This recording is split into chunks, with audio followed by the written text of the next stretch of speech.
No, that's all John. If that kid, I can't take any credit. Yeah, it's You're- work. you're Met with Francisco the right now. foster coach. I play the foster and I expert wrestling. Good evening, Yeah, everybody. Tonight is Yeah. the regular meeting of the Rome Board of Education. The date is January 27th, 2022. Time is 6 p.m. Would you please rise for the pledge of allegiance? Allegiance to the flag of the United States of America and to the republic for which it stands, one nation, under God, indivisible, with liberty and justice for all.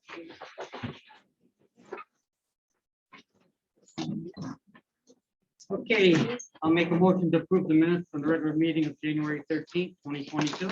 Second. Second by Mr. Malachi. Any discussion? All in favor, say aye. Aye. Opposed? It's carried. Mr. Blake, are there any additions or deletions to the agenda? We do have three, one edit and two additions, all in the miscellaneous page portion on page 17. It says item 22, but it should be item 3, the DEI discussion. And then we need to add item 4 under miscellaneous, the resolution, a resolution for the resignation of a board member, and item 5, the discussion of a replacement of a board member. Okay, edit. Yes, sir. Thank you.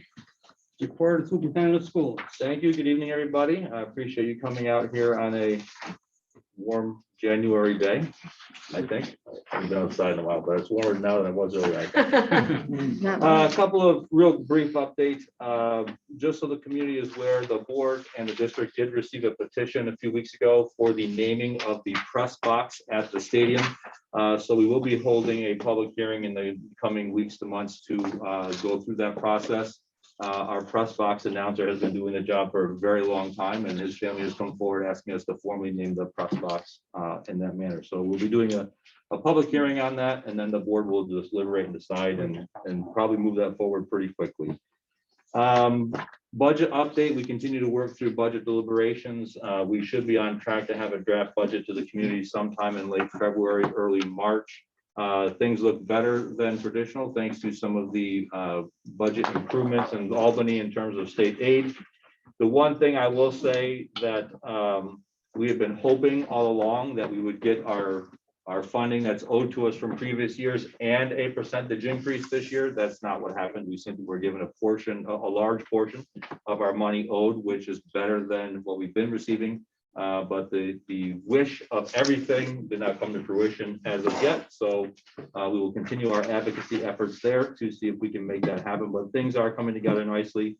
The board has spent the past 3 weeks doing some training on budgeting and school finances and going through what our draft budget looks like now. And I believe when we're ready to make a public presentation of the budget, the community will be pleasantly pleased with the initial draft.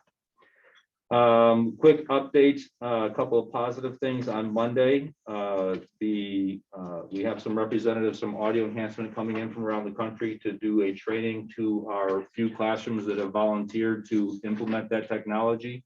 The technology is in the classrooms. The teachers are about to get trained on how to utilize that. For those that aren't aware, audio enhancement is a program that installs a 360-degree camera in the classroom, along with audio microphone on the teacher that's wired through the camera and through speakers in the ceiling, so that when the teacher talks, their voice is magnified and they can be streamed live in the classroom if you have kids that are not there. So this is would have been beneficial years ago for COVID, but it is beneficial moving forward for any student that's long-term out of school for a medically related incident, can't attend school for a day because they're sick.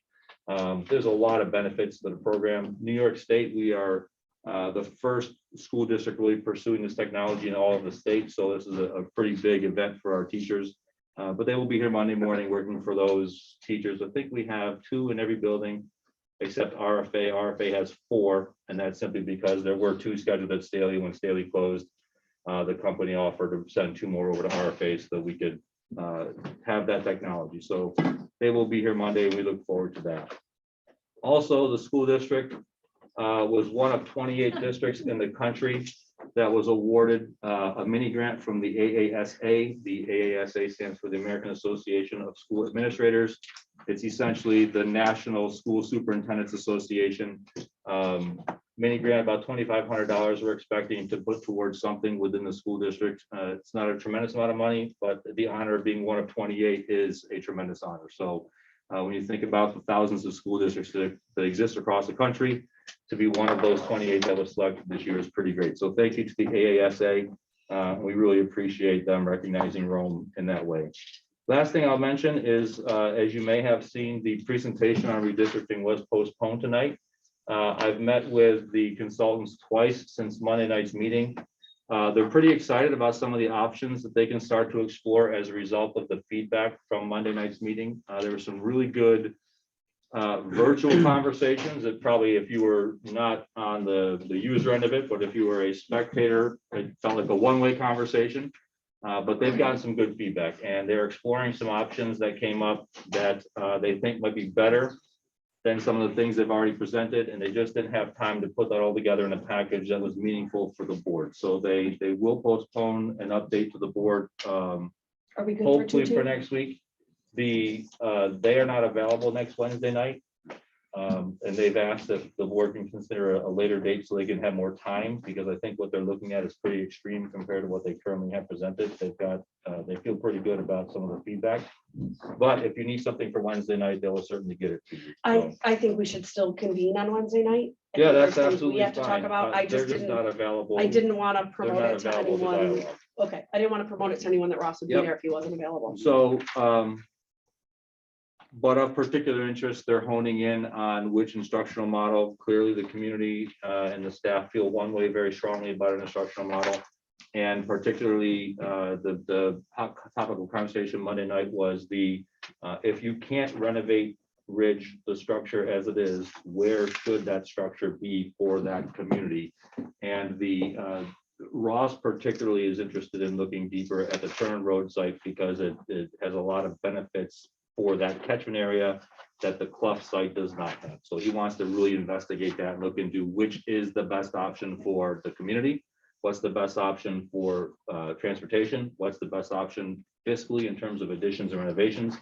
And they're gonna need time to do that. So Will we still get those slide decks though? yes, Can we get those? everything from Monday, was it Monday night? Yes. Oh, my Lord. Everything from Monday night will be on the website. I wanted it up there by now. I haven't had time to get through and do the slide decks for the thought exchanges. We want all the results that were done on Monday night to be available to the public. So his presentation will be available. The video is on the YouTube already, but we'll get his slide deck up on the website, and we'll get the results of the 6 thought exchanges that were done on the website as well for the community to have. So expect an update soon, folks. Thank you for those for being patient, but it is important to have that dialogue. And I know we have a lot of conversations. There's all kinds of rumors and information swirling. This is a process. So from point A to point B, in order to be engaged and involved, you're going to have back and forth, and things are going to change, and different ideas are going to be explored. We have to continue to have that dialogue and be patient and trust the process. I think in the end, whatever we're able to land on will be very beneficial for our elementary program. So that's what I got. Thank you, Mr. Blake. Maintenance. Looking forward to member report. All right, hello everyone. So we're going to be doing the musical again. It is the Newsies this year. They tried doing it when COVID happened, but it got cut short because of COVID. So it's nice that we're revisiting the Newsies again for the students who were involved in it before. Rhapsody has their final performance this Saturday, the 5th. It will be a collegiate invitational for anyone who'd like to come. And today, the Nightly News and I had the opportunity to visit the school's Zen Den. So the Nightly News member, Alex Mecca, actually sat down with 2 of our guidance counselors and did an interview based on it and gave some more outlets for the students who need more information about the mental health outlets we have in our school. So that will be coming out on our Nightly News very soon. You can find the Nightly News on our Facebook page, which is the Nightly News. And you can also find it on the YouTube Rome City School District page. And that's all I have right now. Thank you, Lana. I'd like to say I went to the Rhapsody performance and as I did see Tanya and there were some other board members there as well. And I just want to compliment you on what an amazing show. You guys were so good So good. and so talented and it really blew me away. So congratulations on your performance and all the hard work that you guys do. Thank you. We laughed, we cried, and then we cheered at the end. So I think you did it just right. And, you know, we had a board member with a child in the performance, which was also Very amazing. special, So I very talked- special show. I talked to a parent who saw his son practicing and he was not doing well during the rehearsals and he was a little worried about it. But I tell you, you guys really nailed it. Flawless. So, So yeah. good. Okay, thank you again. Okay, at this point, the meeting is open for public comment.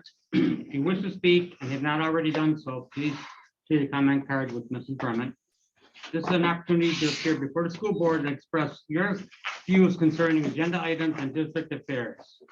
We ask that you limit your remarks to 5 minutes. All public speakers are asked to refrain from making personal attacks for district employees and elected officials. Be advised that your comments will not enjoy the same privilege and immunity as statements made by members of the Rome Board of Education. That defamatory or obscene statements are prohibited.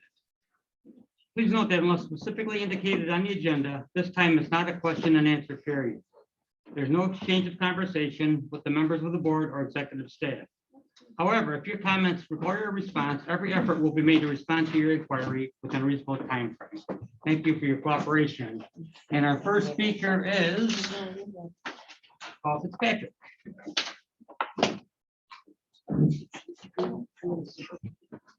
Because we have too many. I got it. Thank you, everyone. I have 2 topics to talk about tonight, so do I get 10 minutes? No, All right, you get to no do one it. was more strict than you. The only way you get any more time is if you were delayed on the Zoom call.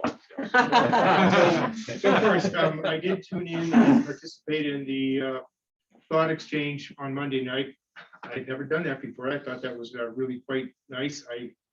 I was impressed by the performance, the work that the 2 young ladies did on giving us good information. I kind of like the idea of the 6th grade school at Stroud, separate building. That's probably cheaper than building a whole new school.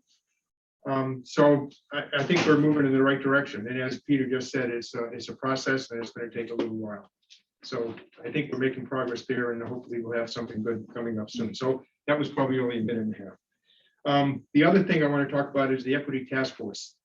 We had an Equity Task Force meeting Monday. Mr. Nash was there and I think we made some good progress. We made some good inroads. And since we have not extended a contract to our consultants, the task force is still making progress. We're doing good stuff. I would have to say, however, that the expertise and the impetus that the consultants give us is important. And the entire idea of the task force and equity, diversity, and inclusion for our students and our staff and our community is also very important. And we need to continue to move forward with this.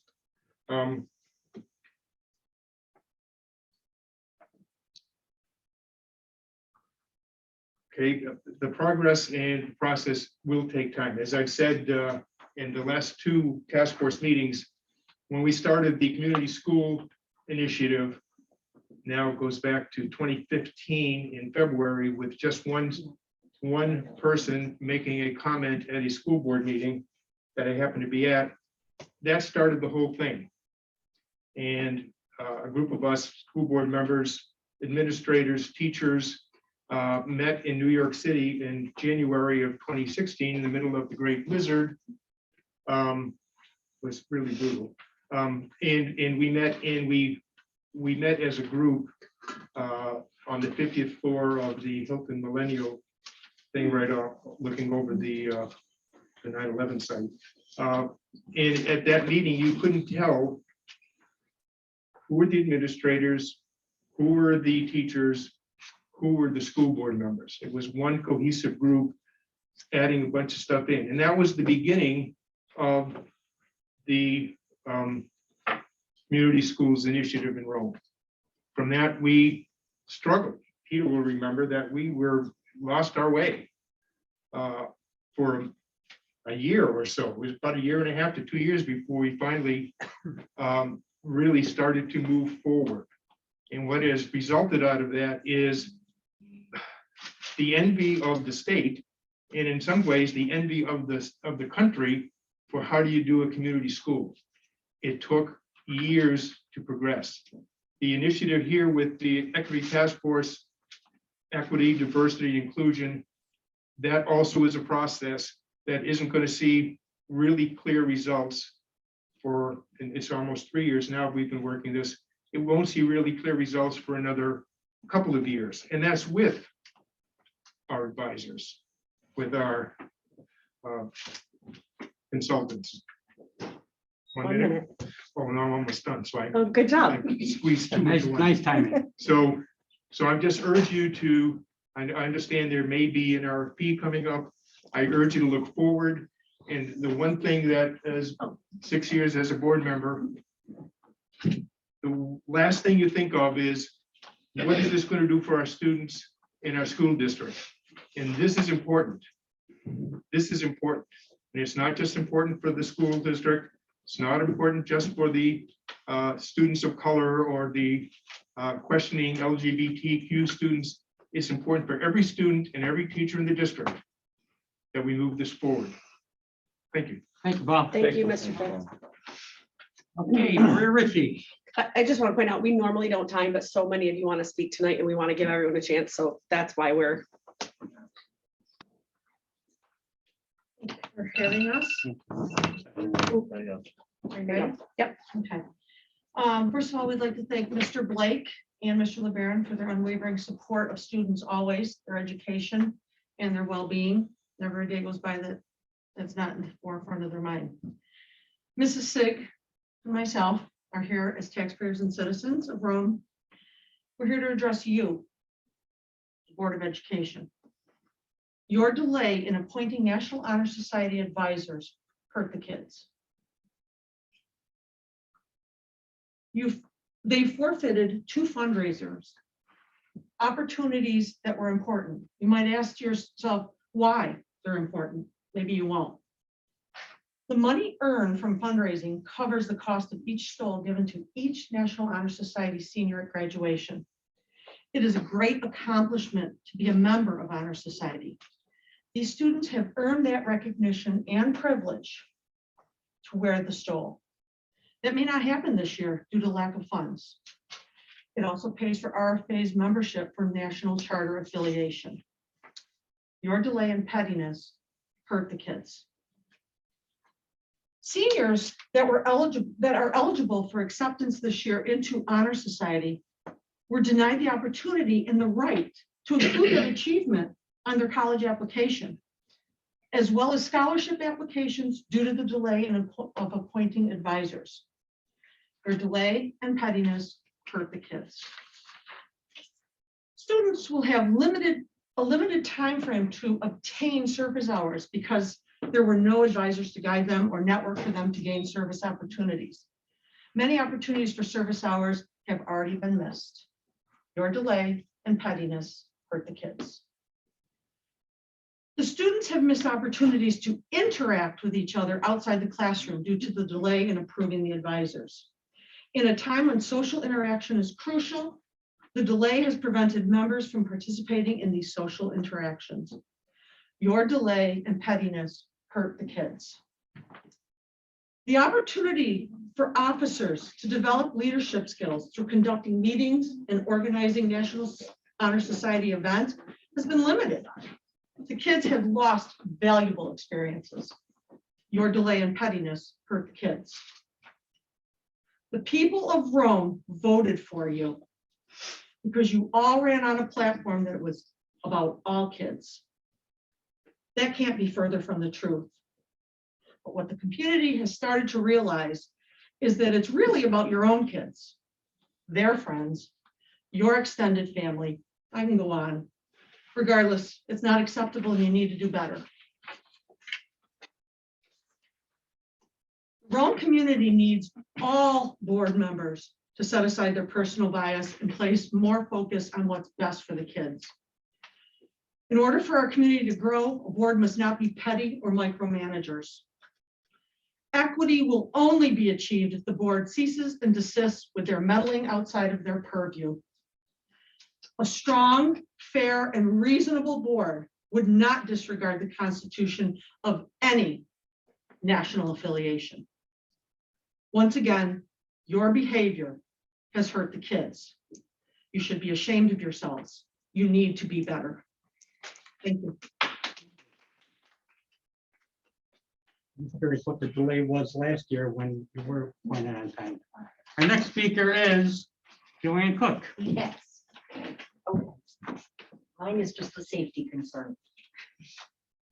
Nobody addresses the drop-off area in the morning. It is a, excuse the expression, poop show. There are kids coming between cars. There is not one person out there monitoring and checking these kids. Joanne, I'm sorry. We're talking about RFA. Yeah. Well, my kids go to RFA. Okay, just double Yeah, well, check. There's lots of schools that are. It's there's a experiencing couple of these them. problems. Stanley, it was like that at Stanley. Right. It was like that at RFA. Or Stroud. Okay, so nobody's out there monitoring these kids. They crawl between cars.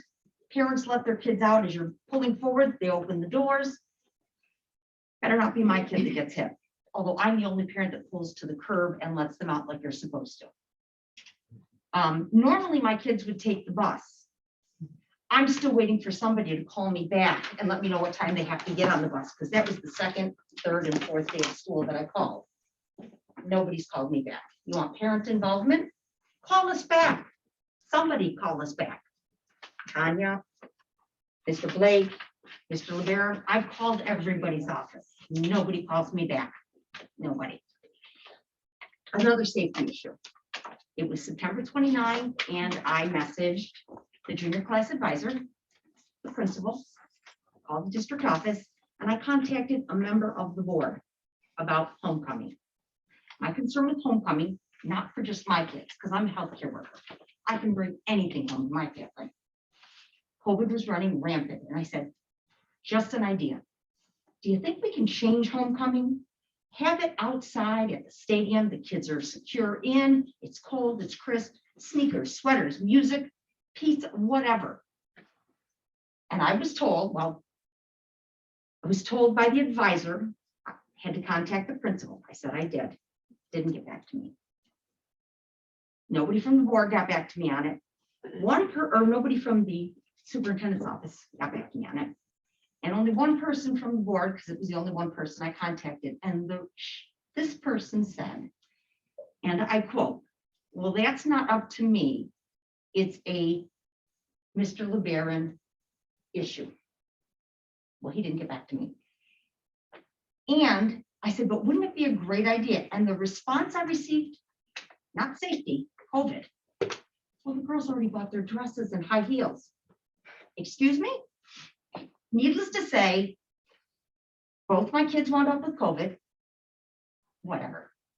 I got COVID, left work for 2 weeks, been working with it for 2 years and had never caught it. Caught it from the dance kids, who gave it to my 78-year-old mother, my fully vaccinated daughter, who missed 3 weeks of nursing school and now has to repeat an entire year because she fell behind. What is your idea of safety? A dress, a pair of shoes? Very sad and disappointed. And my only thought is, thank God my girls only have 1.5 years left, because I'm over this. I think I'm a pretty good parent. I participate in sports with them. I volunteer if they need something. I pay for kids who can't afford to get the sweatshirt on the sports team. I just put the money aside, buy it for them, and tell them it was a donation. And nobody has the courage to get back to us on safety and health.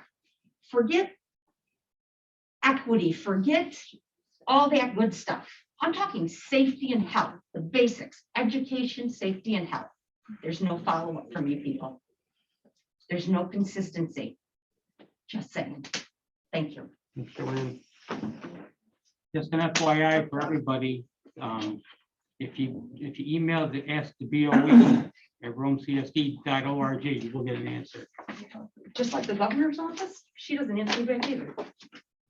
I'm just telling you. Okay, Jackie Nelson. Oh, dear. Oh, girl. Okay, well, let's go back to our problem. This is, you got, oh my, I don't even know where to start. For those of you that don't know, my name is Jacqueline Nelson. I'm the president of the NAACP in Rome. And I'm also the Western Region Education Chair for the state NAACP.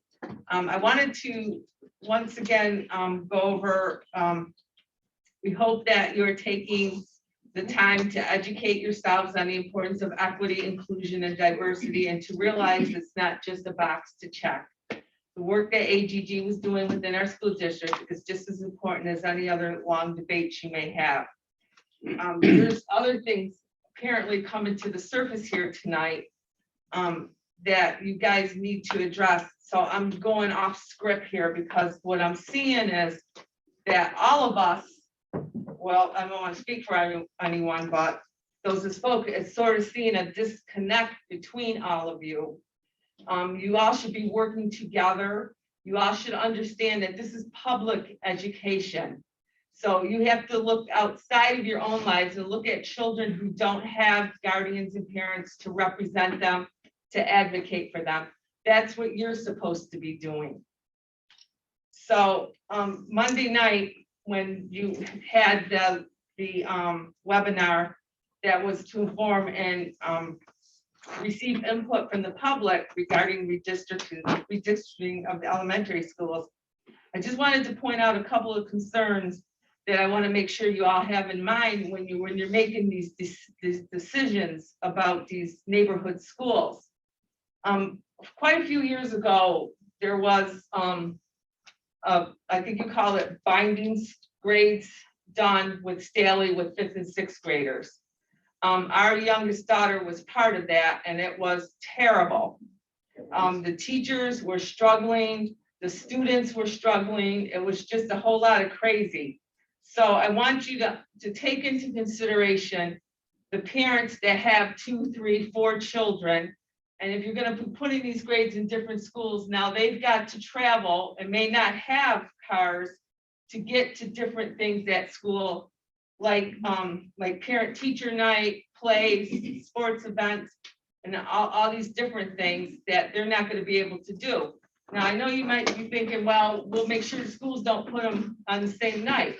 So now you've got a working mom, a single mom, a mom and dad that have to spend every night of the week going to a different school to attend some of these things. So I just keep that in the back of your mind. And finally, I just wanted to say there was a part in it where it asked what was least important to you. And it had equity, it had training and space for teachers and stuff. That's all equally important. I don't know how you could put things in category, what's most important, what's not important. So I really think as you go through this redistricting, and I understand it has to be done, that you consider those people that aren't using their voices for whatever reason, and not just, as some of you like to point out, the taxpayers. Because the other kids that don't have the parents paying taxes, they're just as important. Thank you. Thank you, Jackie. Okay, next speaker, Heather Sestito. Hello, everyone. I was in attendance to Monday night's redistricting presentation and community thought exchange. And a word that continued to surface for me was how. How are we discussing such idealistic scenarios in a district that is constantly financially strained? How are we being presented potential solutions that involve complex logistics before the primary issue of transportation has been fully sorted? How will this district successfully execute the busing nightmare created by either of these scenarios? How is this equitable? How is moving the entire student body of only 2 schools while leaving the rest untouched fair? The proposal was misleading and oversimplified. It is hard to believe all of the current teachers and staff would end up coming along with the students in a move of this nature. And if that is the case, you would effectively be closing an elementary school and canceling the culture, values, and spirit that go along with it. How did Ridge Mills become the only elementary school targeted in this process? There are many self-inflicted factors at play which have contributed to the current overcapacity at Ridge Mills that you are all aware of.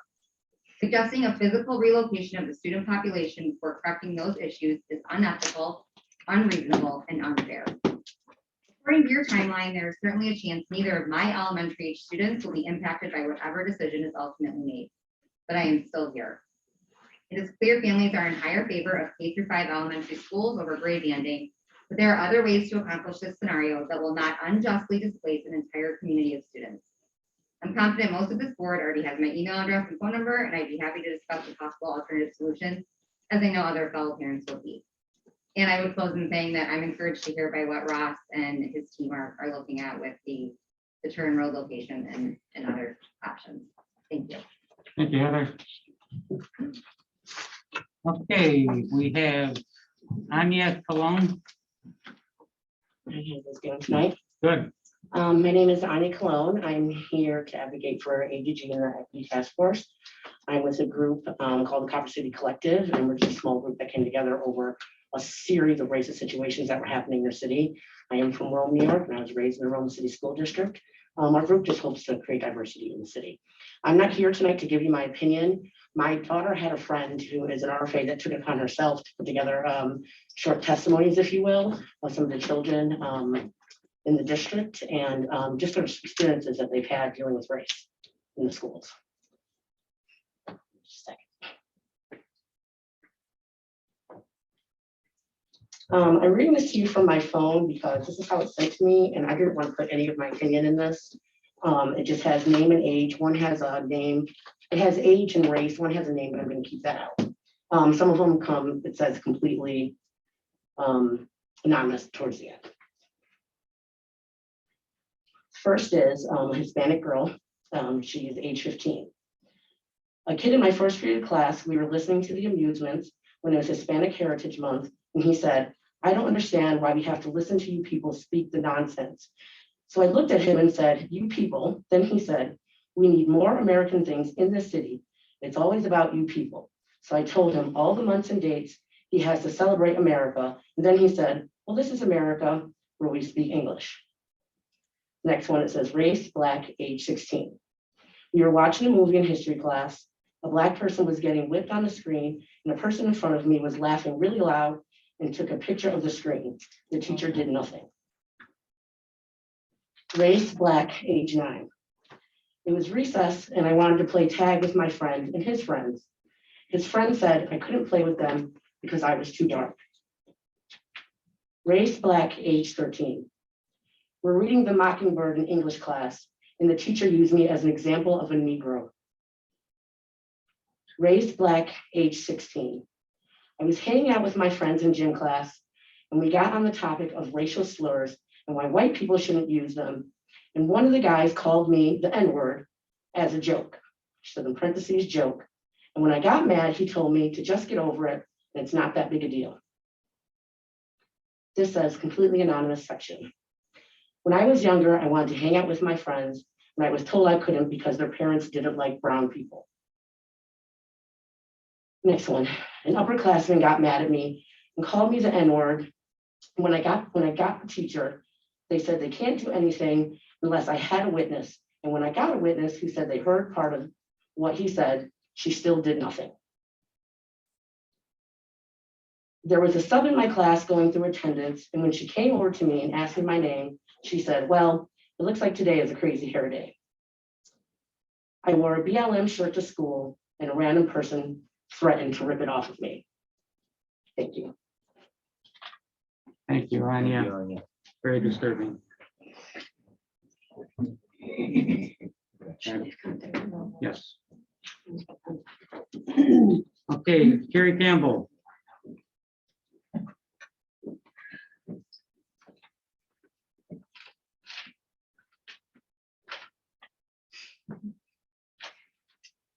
My name is Carrie Campbell, and I have a different perspective. I have much younger children, and I have not gotten to this yet. And after sitting here and listening to these ladies, I'm more scared than ever, I gotta say. But for now, I'll handle what I do handle. I'm the mother of 2 elementary school children. We go to Bellamy Elementary School, and I say we because I'm also an employee of the Rome City School District, and I sub at Bellamy. We love our school. we have hard, dedicated, hardworking school district employees. The teachers are amazing. They're caring and they're loving, and they take care of our students the way they take care of their own kids. The staff, the teachers, everyone from the people who work in the lunchroom to the ladies in the office to the teachers, everyone is wonderful there. And this year it is especially difficult because we have over 600 kids in our building. This is a building that you can look through one end and see straight out the door of the other end. It's a really small school, but we've made the best that we can. And I watched the redistricting webinar on Monday, and I was glad to see some of the ideas. You know, as hard as it is to see the sixth graders leave, you know, she's gonna be a sixth grader next year. So I was like, whoa, is this happening next year? I don't think I'm ready, but it's not happening next year, so I'm okay. But sixth graders do most likely belong at Stroud with their own, you know, closer to their own age and developmental levels. So I can understand that. But I'm worried about what's happening until we get there. Everyone that's talking about redistricting is saying 3 to 5 years out, which makes sense. We want to have this as planned out as possible before it actually happens. But we've got kids in the district now. We don't have an art room.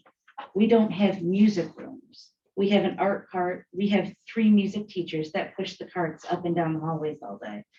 So, you know, we have our reading teachers, our music teachers. They're 3 to a room. You can't take kids out of a classroom and bring them into another classroom when you've got 2 other teachers in there. The services are still being given. Our teachers are doing the best they can.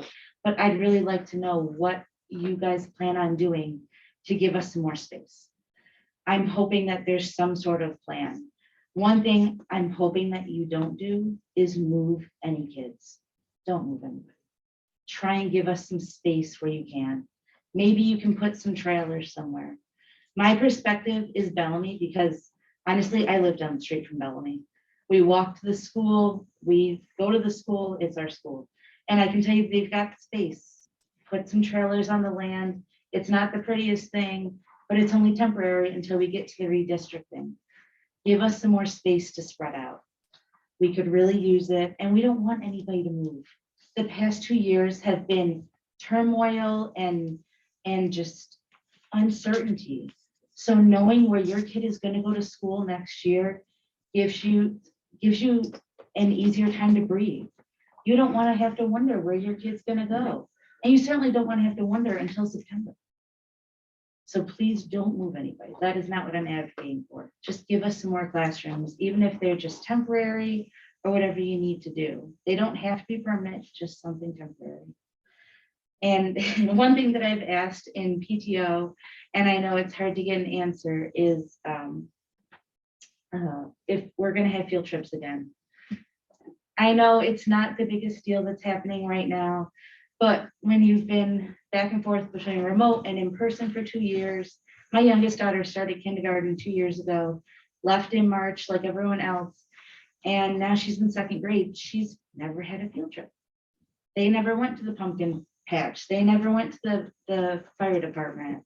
You know, my daughter right here, she's had her field trips up to 3rd grade, but now, you know, we're going to go into 6th and she's never had any deeper field trip that can really get some perspective. And I really hope that's something that we start doing again. I do have to give a lot of credit to having our in-person concerts as well. That's something that Bellamy did, and I'm so happy that we got to see our kids perform in person. Thank you for listening. Thanks, Carrie. Thank you, Carrie. Anybody else that would like to speak?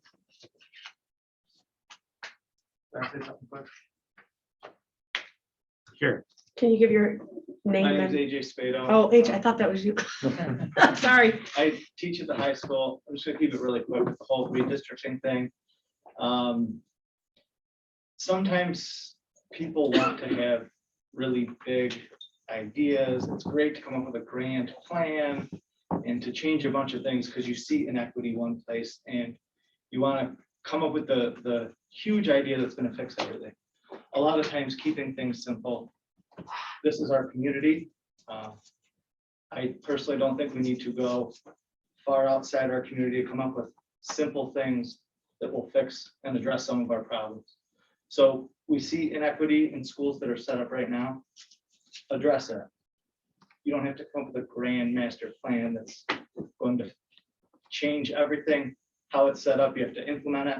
You have to make those changes happen. That's a hard thing to do. You have schools set up. Ask the staff, what do you need? Give it to them. Try that first. And if you hire a company from New Jersey, they're not going to come and say, well, you've got everything pretty much good. Talk to your people and add some AIS teachers here, add what the staff thinks you need there. Sometimes trying the most simple thing really is going to get you the best results. Okay, so we have a really good staff in Rome. We moved out of Rome, we moved back, not far out of Rome, but we moved here instead of going to Highland Patton because we like the direction the school is going. We both teach in Rome. I think this would be the first 20 years almost I've been teaching. The last 10 years, the direction's been really good. I think this would be the first big misstep, trying to shuffle grades around, shuffle people around.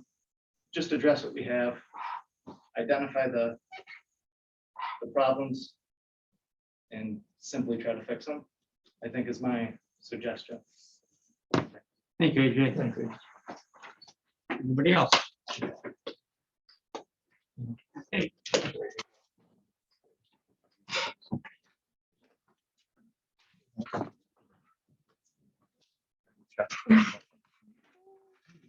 Okay, we're going on to our consent agenda. I'm going to post a minute if you want to clear out.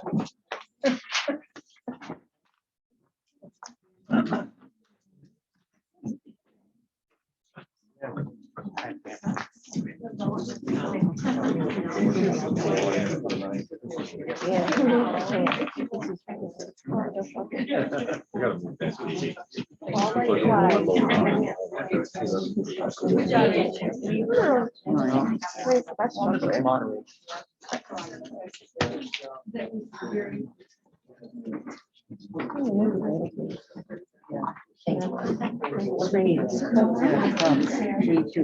know it was warm in here last night. I'm a popsicle for me. Can we ever? Wow, I'm dressed. You really are. I was home at home. I don't feel so. I have different boots on and my feet are freezing with this table. Where'd they go?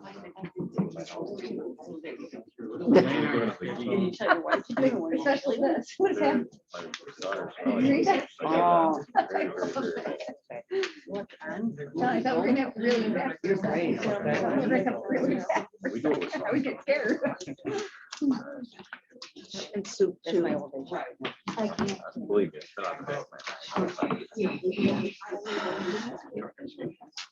When they come home. Pleasantly surprised.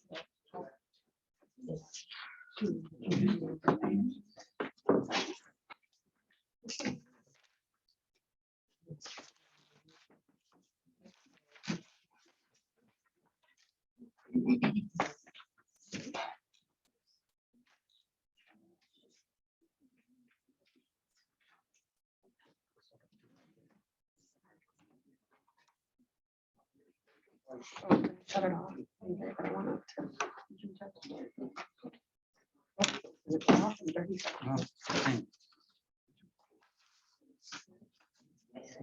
I guess we'll start. Okay, we're going to go on to our consent agenda. Resolution to accept consent agenda. Upon the recommendation of the superintendent of schools, the consent agenda be accepted by the Board of Education. This is on pages 2 through 5. I move the resolution. Second. Seconded by Mrs. Bowie. Any discussion? Okay, say aye. Aye. Opposed, carried. Sorry, You did anyway. apparently I didn't shut it off. Yeah, the consent agenda. Good job. You did that in 28 seconds. Okay, regular meeting agenda, starting on page 6. Finance, action items. Action item number 1, resolution to authorize district credit card for fuel purchases. Resolved that upon the recommendation of the superintendent of schools, the Rome City School District is authorized to maintain a credit card for fuel purchases not to exceed $20,000 per month for school buses and not to exceed $10,000 per month for facilities, vehicles in the name of the Rome City School District. I move the resolution. Second. Seconded by Ms. McGurl. Any discussion? Peter, or Rob, like to say anything about that? Yeah, can you clarify? So we had a change, the contractor that we had, Global, got off of state contract, so Vex or Wex was the only person that would be on state contract, so we could be legal with our bid. The Global, if we went over, would, not that we ever did, but they wouldn't shut us off. I was getting calls from my grounds guys there at the gas tanks and their cars wouldn't work. So and by the time you get the bill, print out the bill, Alex has to sign it. Mark Luzak goes through it on the maintenance side. Andy goes through it on the transportation side in depth, making sure there's no issues, making sure that they're all legitimate. Then it comes over, we run our warrants every 2 weeks. So if it doesn't get here in just a certain time, they're waiting almost a month for a check. So in the crossing of the 2 months, we're just hitting our credit limit. So it isn't anything more Such than as that. spending more. Correct. Well, yeah, and price of gas has gone up. So is there a reason that we would do this as opposed to just increasing the limit? And this is a replacement of our existing card company, We had- not, The board only approved $20,000, so I didn't want to ask for $30,000 without the board approving an increase. well, I guess, you can't, we're all feeling the impact of the pumps. So I feel like it's a combination of issues, not just, so I don't know if this is truly gonna fix your problem. This much will. I calculated, I grabbed those bills, this should be fine. Once we see $9 gas. Okay, so you're doing both. You're slightly increasing the limit. After we get this, we'll ask them to increase the limit to $30,000 and we'll set it up, because there's a separate account we set it up, we have a separate account for maintenance now and a separate account for transportation. And these are our district fleet of buses and then any other district vehicles. Our district buses, and then for the main facilities, it's all the vehicles, the plows, lawnmowers, they go with gallons, and it's a very good system online, they track. I'm older, so I used to have to do stuff by hand, making sure that each time somebody fills up, we check their miles per gallon to make sure there's not a fluctuation, so there's no fraud going on. This does all that for us. The person getting gas has to actually put in the odometer reading, or it won't even allow them on the. So when they're getting So those, they're there's making sure that everybody's putting in the right number, There's good checks and Checks balances. and balances. Okay. That's much more clear. Thank you, Rob. Thanks, Thank Rob. you. Any further discussion? On favor? Aye. Aye. Opposed? Carried. Resolution number 2. That's number 2. Resolution to accept donation. Resolved that upon the recommendation of superintendent of schools, the Board of Education hereby approves the donation of $1,000 from the Great American Rivalry Series for school's athletic program. I move the resolution. Girl, any discussion? I think this is from our McCaskill, Yes. Yeah. Caden. Kaden McCaskill. So Caden gets an award and the district gets an award? I don't I know. believe so, yes. This is for the district athletic program. Any further discussion? All in favor, say aye. Aye. Opposed, motion carried. Thank you. Our next committee meeting is Tuesday, February 8th at 10 a.m. Facilities, Mr. Haggerty. Yes, facilities, it's pretty busy these days with all the things going on.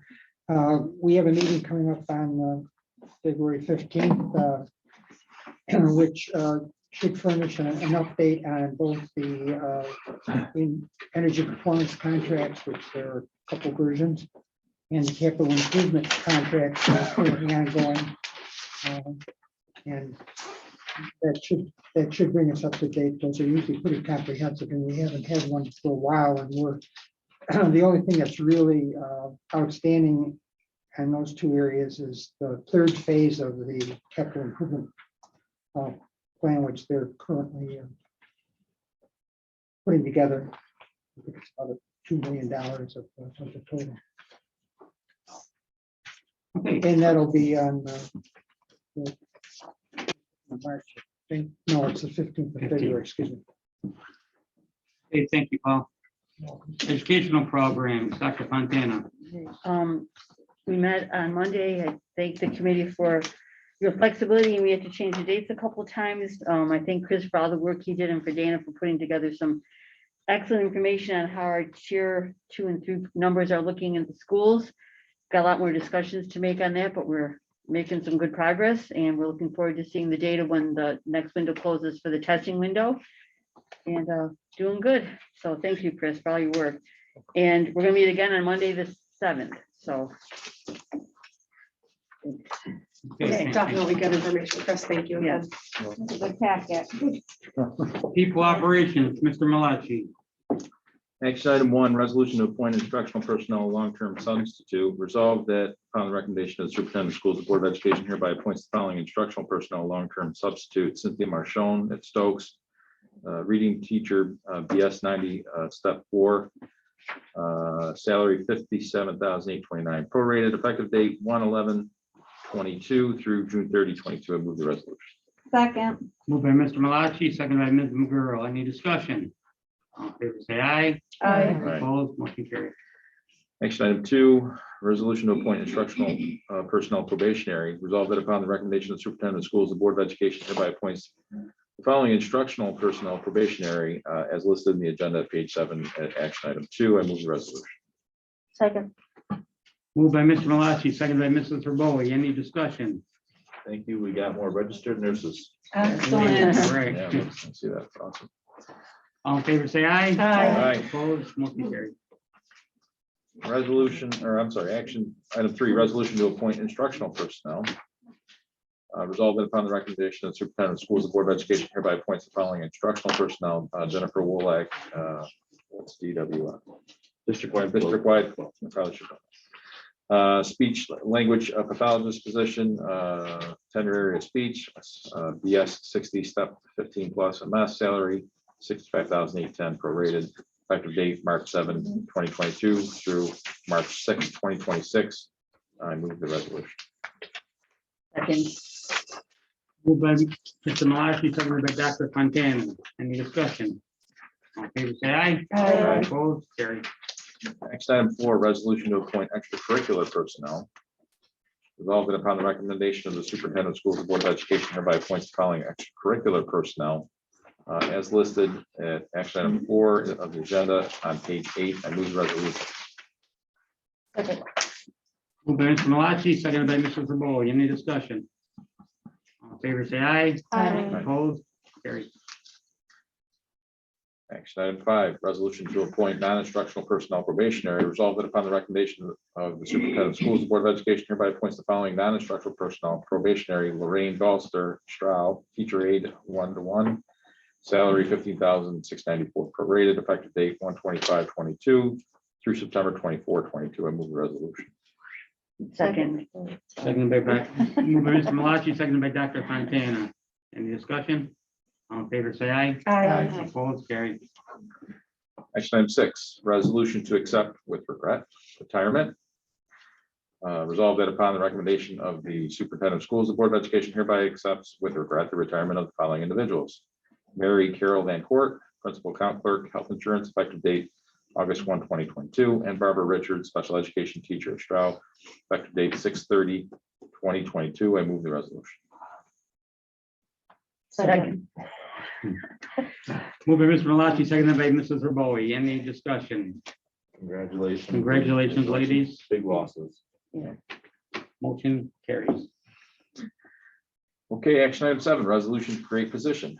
Resolved that upon the recommendation of the superintendent of schools, the Board of Education hereby creates the following position: district clerk 40%. I move the resolution. Second, Moved by Mr. Malachi, seconded by Ms. Davis. Any discussion? I just want to thank people operations and the whole board for all the work that we've done with the policy and the job description and moving this forward. I guess where we are, yes. Well, I think we're almost there, but not Yeah. quite. We're close. Oh, we're It's been about a year of work, Closer than we so, have been for a long Absolutely. time. yeah. All in favor, say aye. Aye. Opposed, motion carried. Action item 8, resolution to appoint interim director. Resolved that upon the recommendation of superintendent of schools, the Board of Education hereby appoints the following interim director: Kristen Chichaya. I knew I was going to say it wrong. Interim director of supported learning, $119,000 prorated, effective date November 5, 2021. I move the resolution. Second. Seconded by, moved by Mr. Malachi, seconded by Ms. McGurl. Any discussion? All in favor, say aye. Aye. Aye. Motion carries. As Ms. Davis noted, we had some very productive personnel meetings. Thank you, Jeff and Peter, and of course Shelley for all of their help. And most of the work that we completed is here on the agenda tonight, so I won't get too far into it. And our next committee meeting is Tuesday, February 8th at 4:30 p.m. So all are welcome to attend. Hope to see you all there. Thank you, Mr. Gillespie. Policy, Ms. Davis. No items to move forward this month. We continue to progress with our transition into board docs. Our next meeting will precede the ad hoc meeting on February 2nd at 4 o'clock. Mr. Blake, I was just wondering if you have any new updates regarding board docs. I have not heard from them this week, no. Okay, we've had a really busy week, so I'm not surprised, but we are happy with that progress and about ready to move into the 2000 section. The update I would give you is I believe Patty and I have been looking at dates for them to come do the training, and we're trying to put them off till the spring in the event that you appoint a district clerk. That So would that agree. person would be part of the initial training, so That would be helpful. we're stalling them a little bit on the training part, but we're not stalling on trying to get things loaded up and the program running. I think after 14 days this month of meetings, we'll let that one go too. You want to help with the first 4 pages? Yeah, there's a lot of pages Yeah, here. okay. Whoops. I'll start and then we'll go from there. Okay. Resolutions that'll probably take most of the board. That's no true. Miscellaneous Good night. business, action item number 1. Secret resolution. Whereas the Rome City School District, the district seeks to undertake a district-wide construction renovation project, including but not limited to the following: interior and exterior renovations, improvements and upgrades, as well as site improvements to physical education and recreational facilities, and various infrastructure upgrades to school buildings and campuses within the Rome City School District. A new multi-purpose baseball, softball, physical education field complex with artificial turf, grandstands, parking, lighting, sidewalks, and dugouts. In addition to resurfacing and associated enhancements at the tennis courts at the Rome Free Academy. Whereas the State Environmental Quality Review Act, SECRA, and the regulations thereunder require the board to undertake a review of the potential environmental impacts, if any, associated with the project before approving same. And whereas this project is an unlisted action within the meaning of SECRA, and whereas on December 15th, 2021, a notice was transmitted to all involved agencies of the board's desire to act as lead agency with respect to the environmental review of the proposed project. And whereas no agency has objected to the designation of the board as lead agency with respect to the environmental review of the proposed project. And whereas 6 NYCRR section 617.7 requires a lead agency to issue a written determination of significance with respect to any proposed unlisted actions. Whereas the board has carefully considered the nature and scope of the proposed project as prepared by the district's architect and is set forth in a full environmental assessment form prepared with respect to such action, it makes the following determinations. 1. Want me to take over? I think, oh yeah, go ahead. All right. The proposed action involves interior and exterior renovations, improvements and upgrades, as well as site improvements to physical education and recreational facilities, and various infrastructure upgrades to school buildings and campuses within the Rome City School District.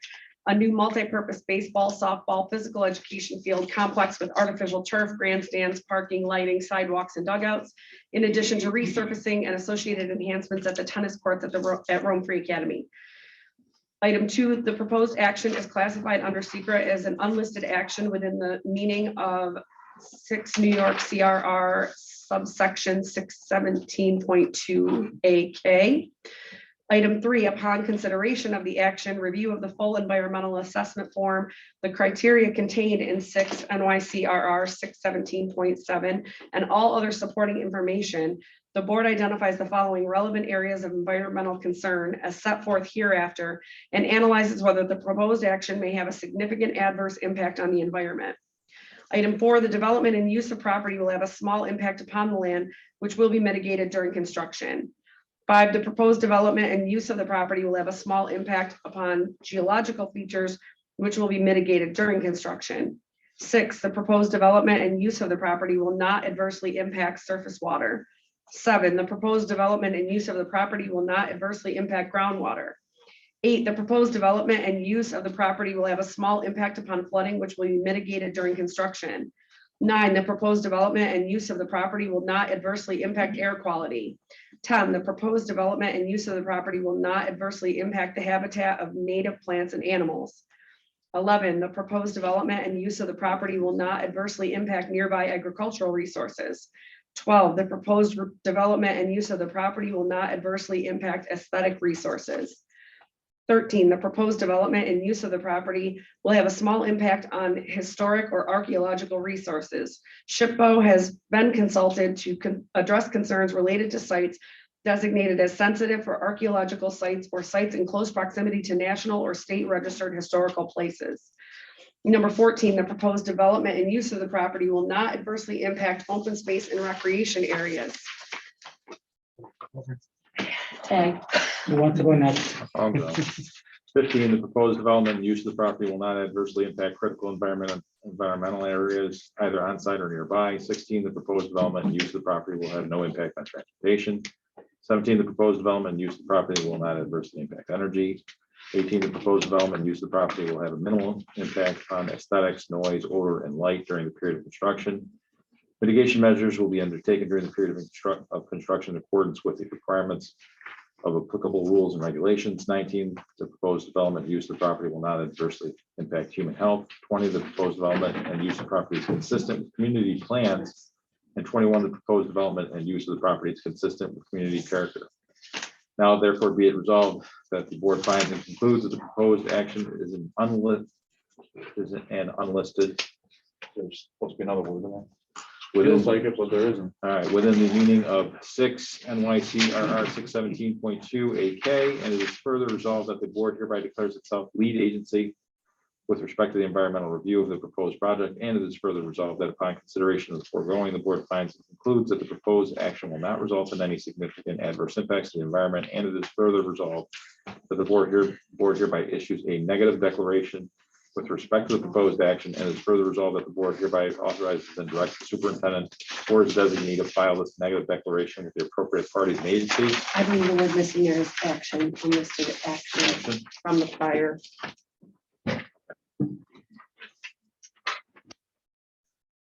So I would go ahead and move the resolution. Do we have to move it to edit it, Patty, or will you just do that?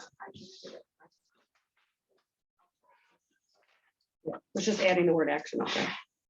Okay, move Mr. Malachi. Do we have a second? I second. Second, Ms. Davis. Any discussion? Yes. I have a prepared speech, which I don't do very often, but this is near and dear to my heart. So I'm just going to read my spiel here, just so it's public record. I'm voting no on this proposal, and I realize I'm in the minority, and I don't plan on debating it any further than after I say my little spiel. So I'll just go to it. All right, the board, we just had board budget meetings, and we just requested that the superintendent remove $7 million from his proposed budget. We are not flush with cash.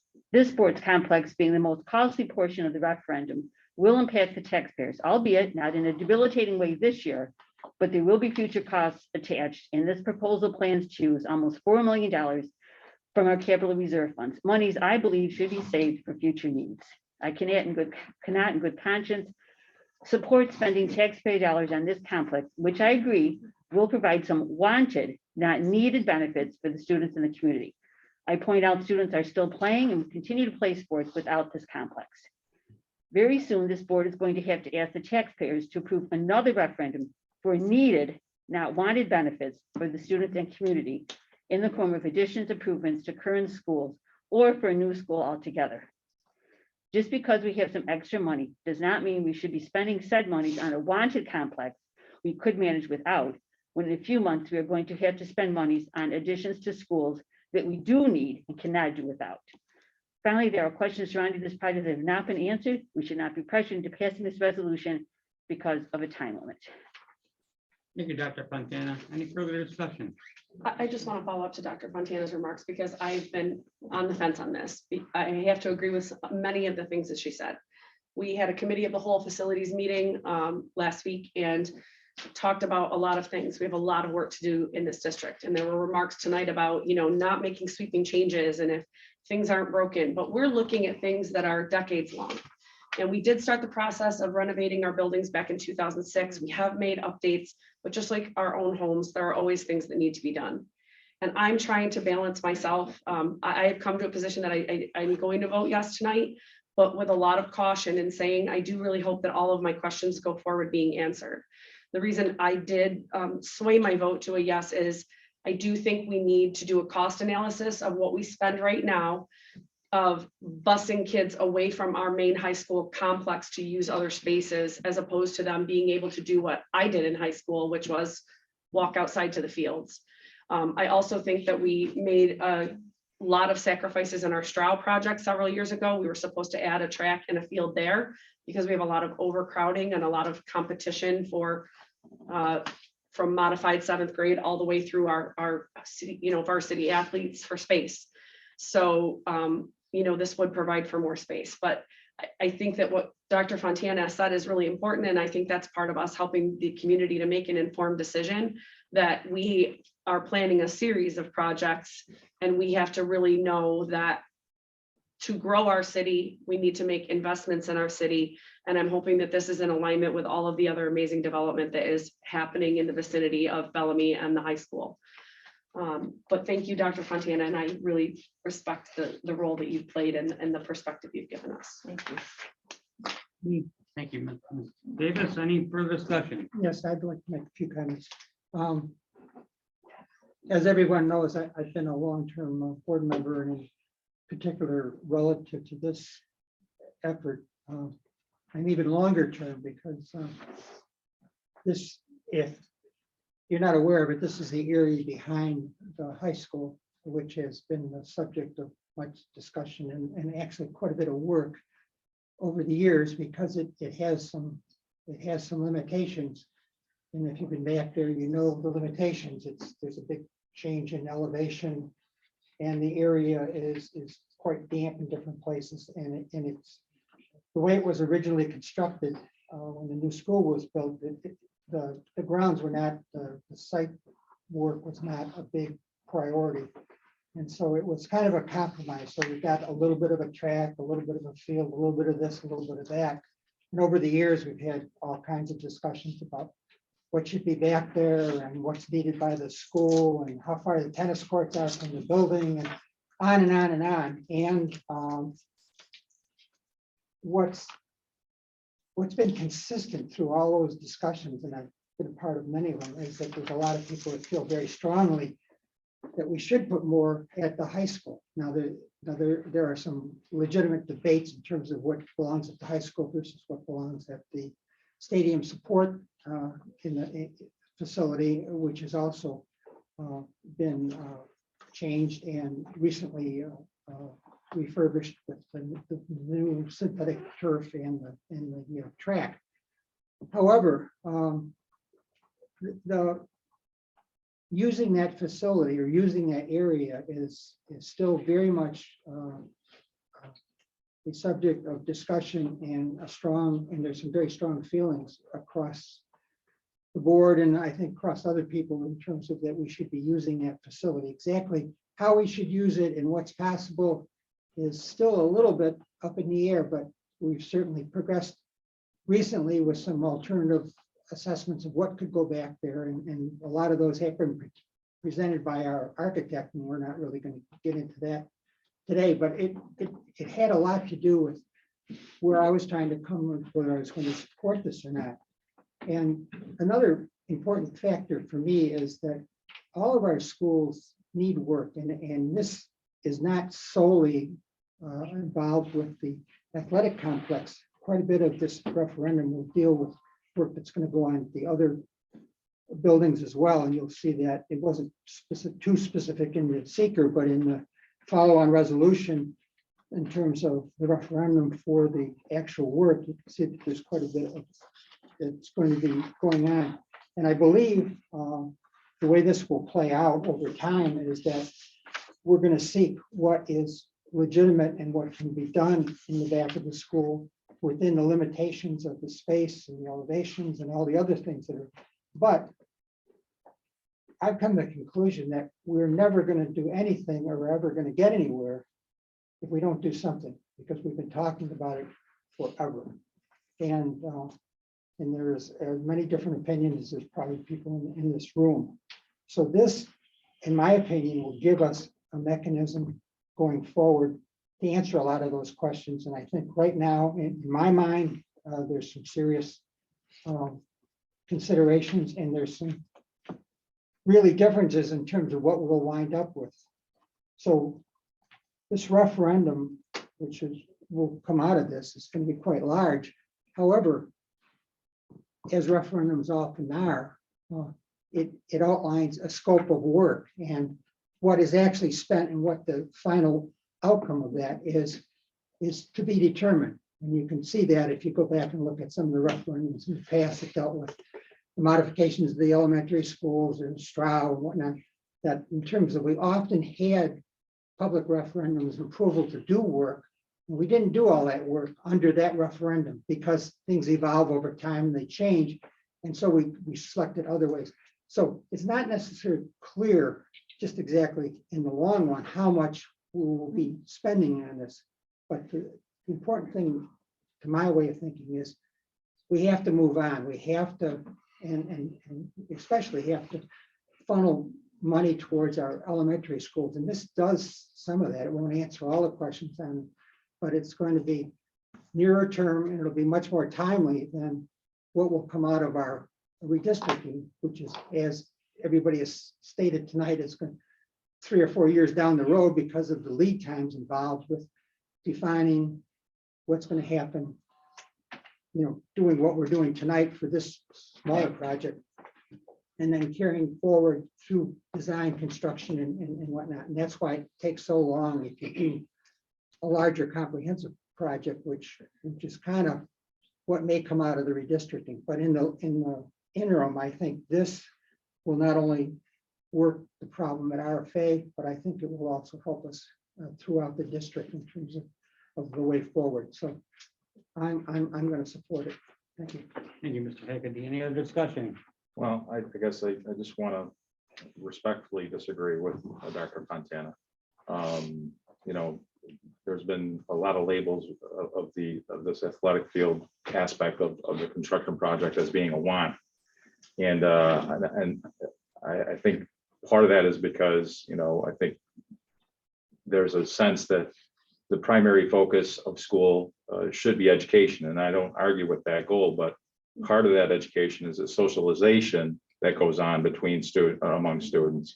And that socialization, a lot of it takes place on the athletic field. And when we're talking about diversity, equity, and inclusion, I think, you're seeing that play out on the athletic field more than anywhere else. And, to have the opportunity to participate on a team is extremely important at every level. And if you look around the area, when you compare our fields to any other area, you don't have to go very far. You can go to VBS, you can go to Whitesboro, and our fields are super substandard when compared to all those other areas.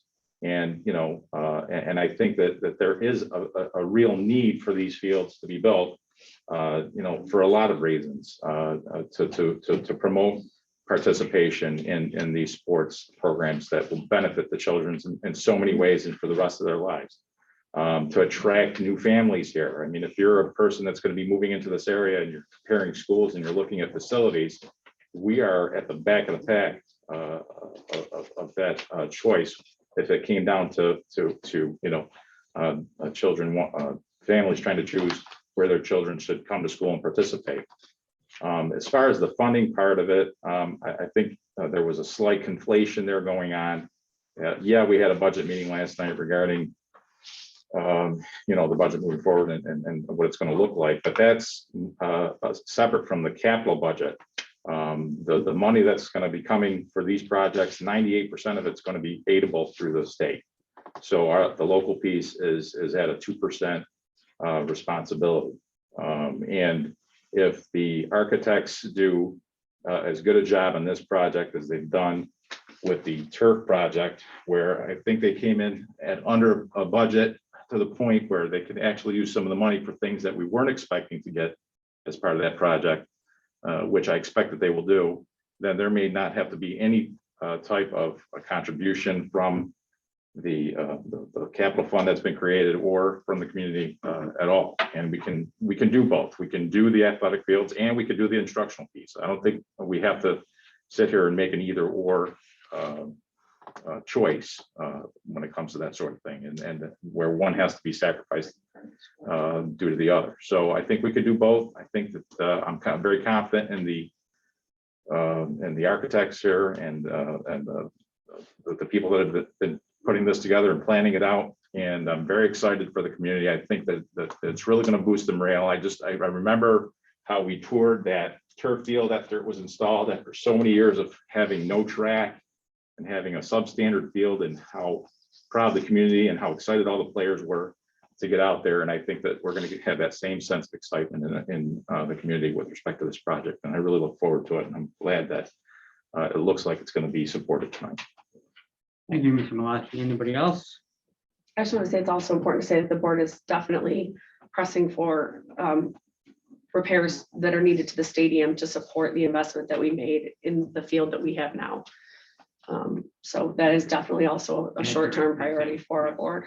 And I think that's coming in some of the things that we've heard from the architects. So like I said, there was that savings, and I think a good deal of that savings is going to be used towards trying to improve that stadium to where it should be. And were you gonna say something? No, I was gonna just to give my view. What really sold me was the architects themselves. Labella, they were very professional. They knew what they were doing, and I was impressed with the project itself. But they know a lot of the ins and outs of the funding with New York State and how to get these things going, so there's no impact or very little impact on the taxpayer. And I was impressed with their depth of knowledge in that area. That's kind of a tricky thing. I know Mr. Meza has it also, but that really impressed me how their professionalism. So, any further discussion? All in favor, say aye. Aye. Opposed? Just little me. 7-1. Motion carried.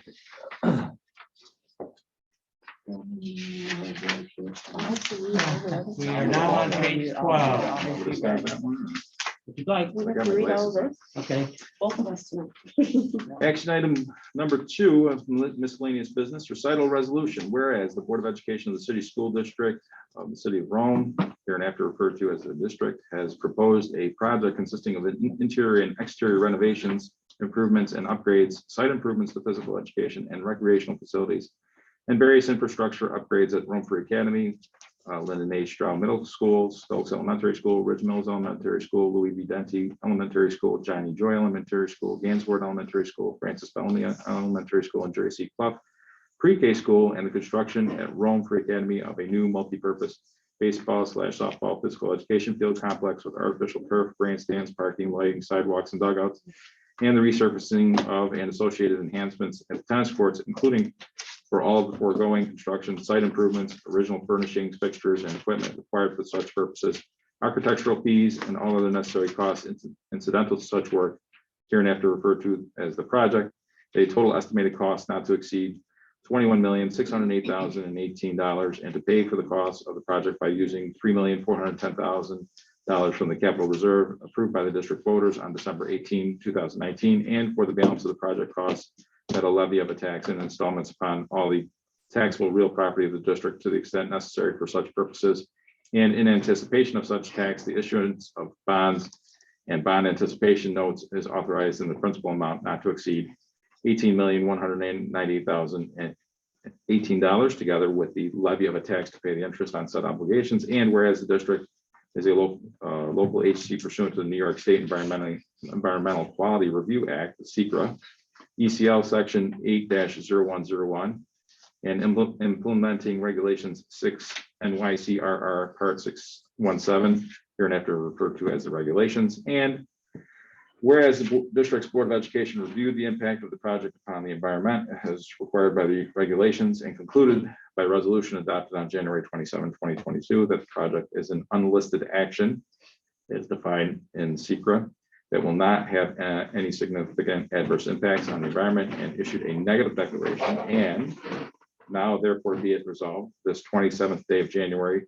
2022 by the Board of Education of the district a favorable vote of not less than 3/5 of all the members of said Board of Education as follows. Section 1, subject to the approval by the district's qualified voters and the completion of all regulatory requirements, the Board of Education hereby grants its preliminary approval to the project and the expenditure therefore of an amount, including preliminary costs and costs incidental thereto, and to financing thereof, not to exceed the estimated maximum cost of $21,608,018, and said amount is hereby appropriated therefore.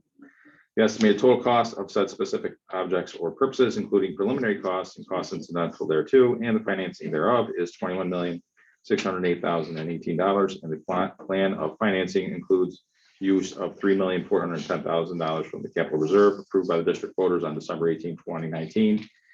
And for the balance of the project costs, the levy of a tax and installments upon all the taxable real property of the district to the extent necessary for such purposes, and in anticipation of such tax, the issuance of bonds and bond anticipation notes are hereby authorized in the principal amount not to exceed $18,198,018, together with the levy of the tax to pay the interest on said obligations, subject to applicable amounts of state assistance available or to any revenues available for such purposes from any other source. Please.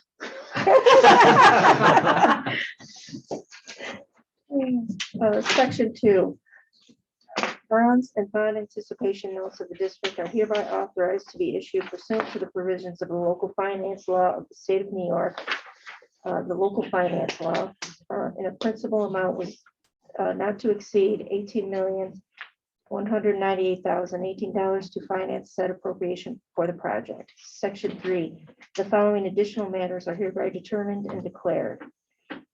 A, under the local finance law, the period of probable usefulness of the project is 30 years. B, current funds are not required by the local finance law to be provided prior to the issuance of the bonds and any notes issued in anticipation thereof authorized by this resolution.